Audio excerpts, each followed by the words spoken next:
Hello my dear students. तो बच्चों, आज हम अपने नए टॉपिक की तरफ बढ़ रहे हैं और आज अपन बात करेंगे वेपर प्रेशर के बारे में। तो आइए समय बर्बाद ना करते हुए हम फिर से शुरू करते हैं वेपर प्रेशर। वेपर प्रेशर, देखो बेटा, वेपर प्रेशर क्या होता है, बहुत ध्यान समझिएगा। जैसे मान लीजिए हमने कोई एक कंटेनर बनाया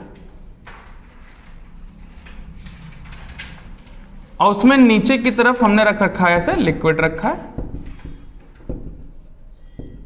ये लिक्विड का सरफेस है, इसको हीट कर रहे हैं तो यहां से क्या निकल रही है बेटा? वेपर्स निकल रही हैं, यहां से वेपर्स निकल रही हैं। हम कहते हैं हुआ क्या, जब शुरू में क्या हुआ, जब इसको हमने हीट किया तो इसमें होना शुरू हुआ इवेपोरेशन। क्या होना शुरू हुआ बेटा? इवेपोरेशन शुरू हुआ, इवेपोरेशन शुरू हो गया। कुछ समय बाद जब इसमें इवेपोरेशन शुरू हुआ तो कुछ टाइम बाद इसमें कंडेंसेशन शुरू हो गया। क्या शुरू हो गया बेटा? कंडेंसेशन। क्या होता है इवेपोरेशन, क्या होता है कंडेंसेशन? जब लिक्विड के मॉलिक्यूल वेपर में कन्वर्ट हो रहे थे उसे इवेपोरेशन कह दिया, इवेपोरेट हो रहे थे। और जब वेपर वापस लिक्विड में कन्वर्ट होना शुरू हो गया तो उसे अपन ने कह दिया कंडेंसेशन, कहना शुरू कर दिया। अब हुआ क्या, कंटेनर क्या था? क्लोज था। तो कुछ टाइम बाद, after some time, the rate of evaporation and condensation is same. कुछ टाइम बाद जो रेट था रेट ऑफ इवेपोरेशन और rate of condensation, rate of evaporation और रेट ऑफ कंडेंसेशन क्या हो गया बेटा? इक्वल हो गया। इससे क्या हुआ, जब ये दोनों इक्वल हो गए तो हमें मिला इक्विलिब्रियम। हमें क्या मिला? इक्विलिब्रियम की कंडीशन मिल गई। क्या मिल गई बेटा? इक्विलिब्रियम की कंडीशन मिल गई। और हम कहते हैं जब वेपर के मॉलिक्यूल लिक्विड की सरफेस पर, जब वेपर के मॉलिक्यूल लिक्विड की सरफेस पर टकराते हैं और टकराने के कारण एक प्रेशर एक्सर्ट करते हैं on the surface of a liquid, when the molecules of vapor exert a pressure on the surface of liquid at equilibrium, this pressure is known as vapor pressure। फिर समझिएगा, बहुत आसान टॉपिक था। शुरू में evaporation हुआ, फिर कंडेंसेशन शुरू हुआ। कुछ टाइम बाद इवेपोरेशन और कंडेंसेशन का रेट क्या हो गया? इक्वल हो गया। और जब इक्वल हो जाएगा तो हमें क्या मिल जाएगा बेटा? इक्विलिब्रियम मिल जाएगा। इक्विलिब्रियम की कंडीशन में याद रखना, इक्विलिब्रियम की कंडीशन में जब वेपर के मॉलिक्यूल लिक्विड की सरफेस पर टकराने के कारण, इक्विलिब्रियम की कंडीशन में वेपर के मॉलिक्यूल लिक्विड की सरफेस पर टकराने के कारण एक प्रेशर एक्सर्ट करते हैं और किसी क्लोज कंटेनर, इस बात को याद रखना, किसी भी क्लोज कंटेनर में इक्विलिब्रियम की कंडीशन पर जब वेपर के मॉलिक्यूल लिक्विड की सरफेस पर टकराने के कारण एक प्रेशर क्रिएट करते हैं और इसी प्रेशर को अपन क्या बोलते हैं? Vapour pressure. क्या बोलते हैं बेटा? Vapour pressure. The pressure exerted by a vapour in a close container at a time of equilibrium, the rate, this pressure is known as vapour pressure. इसी प्रेशर क्या बोलते हैं बेटा? वेपर प्रेशर बोलते हैं। अब क्या हुआ, हम जानते हैं वेपर प्रेशर की जब बात करते हैं तो 2-3 तरह से वेपर प्रेशर को पढ़ते हैं बेटा। कैसे पढ़ते हैं, तो इसको बात समझिएगा। आपने इसको इंग्लिश में अगर लिख लिया हो कि in a close container at the time of equilibrium, the pressure exerted by a vapor on the surface of a liquid, this pressure is known as vapor pressure। this pressure is known as vapor pressure। अब होता क्या बेटा, liquid कई तरह के होते हैं बेटा। लिक्विड कितने तरह? कई तरह के होते हैं। जैसे मान लो हमारे पास हमने ले लिया प्योर लिक्विड, प्योर सॉल्वेंट, हमने लिया प्योर सॉल्वेंट, प्योर सॉल्वेंट। और प्योर सॉल्वेंट का जो वेपर प्रेशर होता है वो P0 होता है। क्या होता है? P0 होता है। अब कुछ टाइम बाद, आफ्टर सम टाइम, इसमें क्या हमने डाल दिया, मान लो कुछ NaCl ऐड कर दिया, इसमें कुछ ऐड कर दिया NaCl। अब ये प्योर नहीं रह गया, ये हो गया वेपर प्रेशर ऑफ सॉल्यूशन, इसको PS कहेंगे, वेपर प्रेशर ऑफ सॉल्यूशन। तुमसे किसी ने पूछ लिया कि बताइए किसका वेपर प्रेशर ज्यादा होगा, vapour pressure of pure solvent के वेपर प्रेशर ऑफ सॉल्यूशन। तो अब क्या होगा, ज्यादा और कम की बात तो हम अभी राउल्ट्स लॉ में करेंगे, लेकिन फिलहाल मैं आपको यह बताना चाहता हूं कौन कौन से फैक्टर्स वेपर प्रेशर को अफेक्ट करते हैं। तो हमारा जो हेडिंग होती है वो होती है फैक्टर्स अफेक्टिंग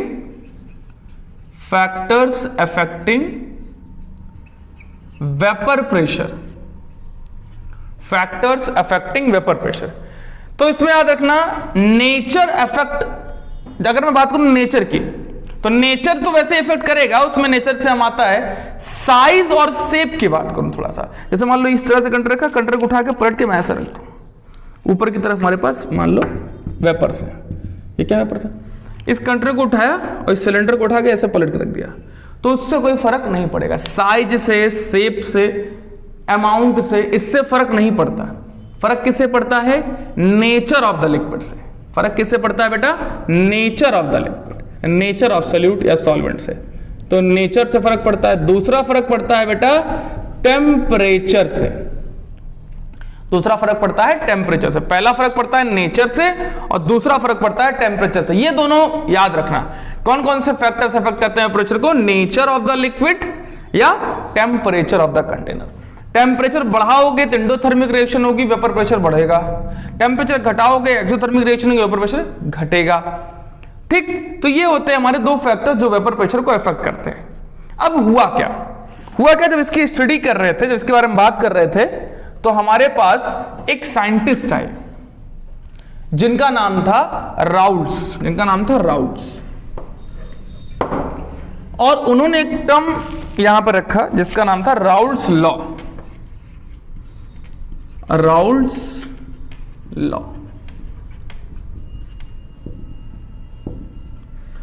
लॉ क्या कहता है बेटा, समझिएगा बात को। राउल्ट्स से कहता है vapour pressure of any non volatile, if vapour pressure of solvent, if any non volatile solute is added, then it's directly proportional to mole fraction. Raoult's law का कहना था कि मान लो तुम्हारे पास कोई सॉल्वेंट है जो कि वोलाटाइल है, बहुत ध्यान समझिएगा, वोलाटाइल सॉल्वेंट है। तुमने इसके अंदर कोई नॉन वोलाटाइल सॉल्यूट ऐड कर दिया, तुमने इसके अंदर क्या डाल दिया, नॉन वोलाटाइल सॉल्यूट ऐड कर दिया। जब नॉन वोलेटाइल सॉल्यूट ऐड करोगे तो इनका कहना था vapour pressure is directly proportional to mole fraction. Vapour pressure is directly proportional to mole fraction. किसके डायरेक्टली होता है, मोल फ्रैक्शन के डायरेक्टली प्रोपोर्शनल होता है। बात समझ में आई? वेपर प्रेशर किस डायरेक्टली होता है, मोल फ्रैक्शन का डायरेक्टली प्रोपोर्शनल होता है। ठीक, अब समझिएगा वेपर प्रेशर किसके डायरेक्टली होता है, मोल फ्रैक्शन के डायरेक्टली प्रोपोर्शनल होता है। अब समझो बात को। राउल्ट्स लॉ कहना था partial pressure of a pure component of a liquid is directly proportional to mole fraction. अब इससे एक चीज निकल के आया, जब इसको मैंने हटाया, P इज इक्वल्स टू, यहां से एक आ गया P नॉट इंटू एक्स। क्या आ गया, P naught into x. P not क्या है, vapour pressure of pure component of a liquid, vapour pressure of pure component of liquid, और ये क्या है, वेपर प्रेशर ऑफ सॉल्यूशन। ये क्या है, वेपर प्रेशर ऑफ सॉल्यूशन। और ये बेटा क्या है, मोल फ्रैक्शन। ये क्या है, मोल फ्रैक्शन। समझो बात थोड़ा सा। हमने क्या किया, नॉन वोलेटाइल सॉल्यूट ऐड कर दिया। हमने देखना है वेपर प्रेशर पे कैसे इफेक्ट होता है। जब नॉन वोलेटाइल सॉल्यूट ऐड करोगे, जाहिर सी बात है उसकी वजह से सॉल्यूशन का वेपर प्रेशर घटेगा। मान लो तुम्हारे पास कोई वोलेटाइल सॉल्यूशन था, मान लो पेट्रोल था, पेट्रोल बहुत अच्छा वोलेटाइल होता है, तुमने उसके अंदर चीनी मिला दी। चीनी एक नॉन वोलेटाइल सॉल्यूट होता है। अगर तुमने इसके अंदर चीनी मिला दी तो क्या होगा, इसका जो वेपर प्रेशर है क्या हो जाएगा, सॉल्यूशन का डिक्रीज कर जाएगा। यही कहते थे राउट्स लॉ। राउट्स लॉ कहते हैं partial pressure of a liquid, इन्होंने लिक्विड की बात की थी, partial pressure of a liquid is directly proportional to mole fraction for a non volatile solute, for a non volatile solute. अब समझो बात को, वोलेटाइल नॉन वोलेटाइल, इसमें दो शब्द मैंने ले आए हैं। वोलेटाइल एक शब्द होता है और एक शब्द होता है बेटा नॉन वोलेटाइल। वोलेटाइल का मतलब होता है जिसके अंदर वेपर बनाने की टेंडेंसी होती है, उसे कहते हैं वोलेटाइल। और नॉन वोलेटाइल जिसके अंदर do not have tendency to form vapour, जिसके अंदर वेपर बनाने की टेंडेंसी नहीं होती उसे नॉन वोलेटाइल कहते हैं, do not have tendency to form. और जिसके अंदर वेपर बनाने की टेंडेंसी होती है उसे वोलेटाइल कंपोनेंट कहते हैं। राउल्ट्स को यहां पे एनसीईआरटी देखेंगे तो आप यहां पे लिखेगा Raoult's law is a special case of Henry law, मिलेगा आपको। Raoult's law is a special case of Henry law. Raoult's law is a special case of Henry law. क्यों ऐसा बोला गया कि राउल्ट्स लॉ हेनरी लॉ का एक special case है? इसलिए बोला गया क्योंकि आपने जब हेनरी लॉ पढ़ा था तो वहां पे आपने देखा था partial pressure directly proportional to mole fraction, वहां पर भी था। वो पार्शियल प्रेशर ऑफ गैस की बात करते थे। यहां किसकी बात हो रही है? Partial pressure of a liquid की बात हो रही है। ये भी directly proportional to mole fraction है। जब वहां डायरेक्टली प्रोपोर्शन हटाते थे तो वहां आता था P is equals to KH into X, और यहां जब हटाते हैं डायरेक्टली तो यहां क्या आ गया, P is equals to P naught into X. So that's why यहां पर अगर आप KH से इसको अगर आप चेंज कर दें तो यहां पर ये इसका खास स्पेशल केस बन जाएगा। इसलिए हम कहते हैं कि Raoult's law is a special case of Henry law. अब आगे बात करते हैं बेटा, ये बात ध्यान रखिएगा, छोटी छोटी बातें पूरी एनसीईआरटी अच्छे से कवर करते हुए चलेंगे। हमारे किसी भी एग्जाम में कोई भी क्वेश्चन आएगा हम उस क्वेश्चन को आराम से कर सकेंगे। सारे एक एक टॉपिक की बात करूंगा, एक एक ग्राफ की बात करूंगा, सारी चीजों की बात करूंगा। अब क्या हुआ, राउल्ट्स लॉ की जब बात करते हैं, राउल्ट्स लॉ मान लो, राउल्ट्स ने कहा कि मान लो दो लिक्विड है हमारे पास, कोई A है और दूसरा कोई लिक्विड है B है। हमारे पास दो लिक्विड है, A है और B है। ये भी वोलेटाइल है बेटा और ये भी वोलेटाइल है, ये दोनों वोलेटाइल है। इन दोनों को क्या कर दिया गया, मिक्स कर दिया गया। इन दोनों क्या कर दिया गया, मिक्स कर दिया गया। तो जो बन जाएगा वो क्या कहलाएगा, AB कहलाएगा। अब A के अंदर देखो, A के अंदर अगर मैं देखूं partial pressure of A is directly equal to mole fraction of A। यहां फॉर्मूला निकल गया PA is equals to P naught A x A। अगर यहां पर देखो तो PB is directly equal to mole fraction of B, और PB जब रखेंगे तो आएगा P naught B x B। दोनों को जब मिक्स कर दिया गया तो ये क्या हो गया, partial pressure of a solution या टोटल पार्शियल प्रेशर आप कह सकते हैं। तो जो पार्शियल प्रेशर ऑफ सॉल्यूशन और टोटल पार्शियल प्रेशर निकल के आएगा according to Dalton's law. According to Dalton's law, Dalton's का कहना था, Dalton's law of partial pressure कहता है कि सब अगर टोटल प्रेशर किसी भी कंटेनर के अंदर निकालना है तो सारे पार्शियल प्रेशर को जोड़ दो। मान लो किसी कमरे में आप हो, उसमें 3-4 लोग हैं, सब उस कमरे को तोड़ने पर लगे, किसने कहा बताओ टोटल कितनी ताकत लग रही है तोड़ने में, सारी ताकत को जोड़ दो। वही कहता है Dalton's law of partial pressure, कहता है total pressure of a gas in a container, gas के लिए बात करते हैं, वही चीज हम लिक्विड के लिए लगा दे रहे हैं, of a gas in a container is sum of all the partial pressure of a container. तो वही चीज यहां पे कर दो, टोटल प्रेशर क्या कर दो, सम कर दो partial pressure of A plus partial pressure of B। इन दोनों के पार्शियल प्रेशर को अगर जोड़ दिया जाए तो क्या आ जाएगा, टोटल पार्शियल प्रेशर आ जाएगा। इसको और ओपन किया जाए तो यहां क्या आ जाएगा, P नॉट A x और PB क्या आ जाएगा, plus P naught B x B। किसके बराबर है बेटा, P टोटल के बराबर है। अगर आप चाहो, मान लो आपको मोल फ्रैक्शन ए के दिए हैं, बी के नहीं दिए हैं, मान लो ए के मोल फ्रैक्शन दिए हैं, बी के मोल फ्रैक्शन नहीं दिए। ये फॉर्मूला कब लगाएंगे? जब दोनों सॉल्यूट सॉल्वेंट दोनों क्या हो बेटा? वोलाटाइल हो। जब दोनों वोलाटाइल हो तब की बात कर रहा हूं मैं। अब क्या करेंगे बेटा, यहां पर फॉर्मूला मान लो एक्स ए गिवन नहीं है या एक्स बी गिवन नहीं है, तो आप क्या करोगे? P total equals to P naught A x A plus P naught B 1 minus X ए।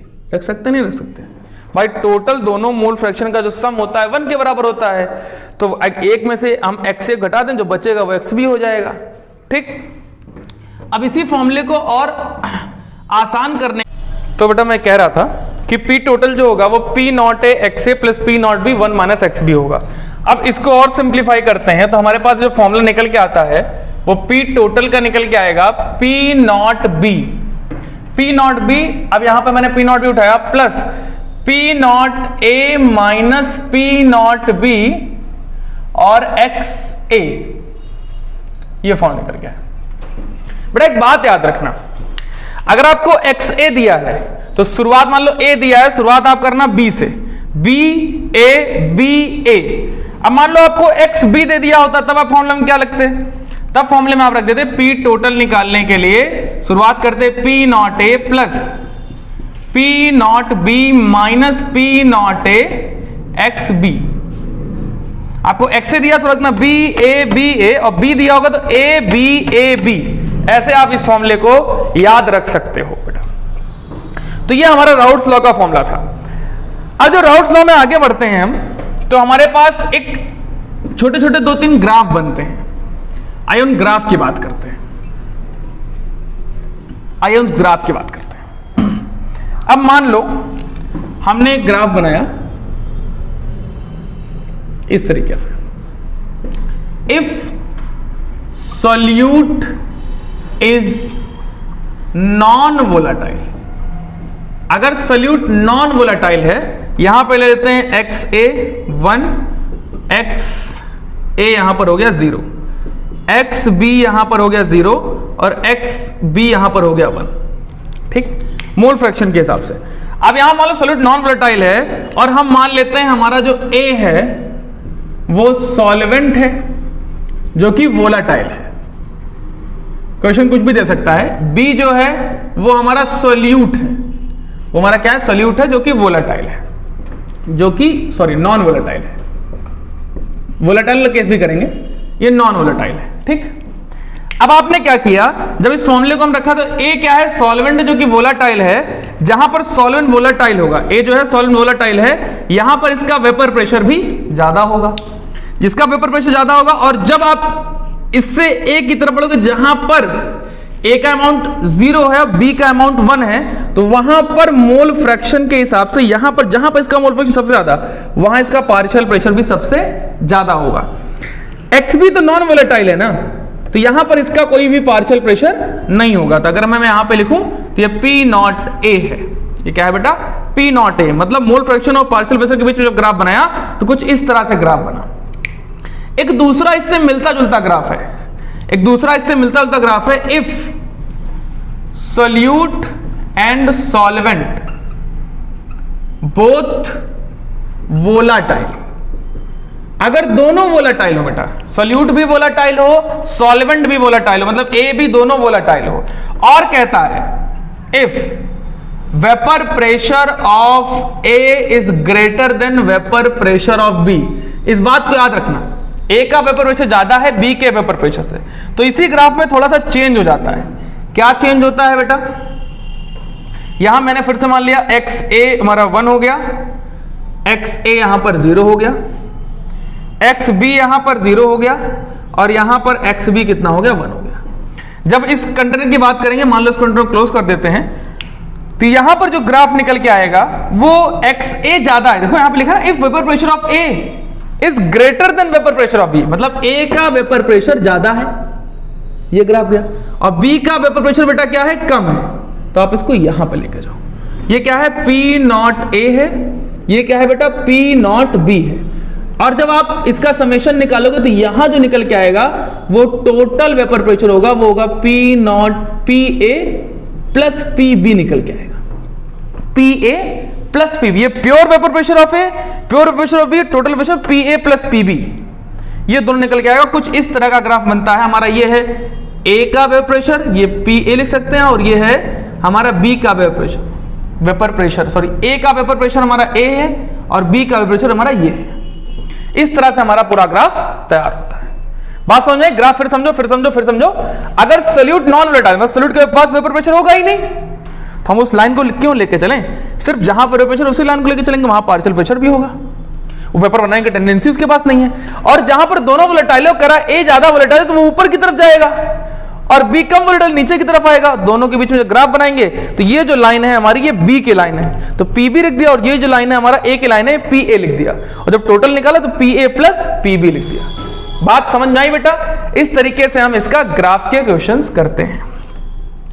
तो एक बार फिर से इसकी बात करें अगर, तो राउट्स लॉ का कहना था, राउट साहब का कहना था कि अगर हमें पार्शियल प्रेशर निकालना है किसी वोलेटाइल और नॉन वोलेटाइल लिक्विड का, तो याद रखना जब हम पार्शियल प्रेशर की बात करते हैं तो partial pressure of a volatile liquid directly proportional to mole fraction, और अगर नॉन वोलेटाइल लिक्विड इसके बाद वेपर बनाने की टेंडेंसी नहीं होगी। और अगर दोनों वोलेटाइल हैं तो पी टोटल की बराबर, जो पी टोटल होगा बराबर होगा P A plus P B के।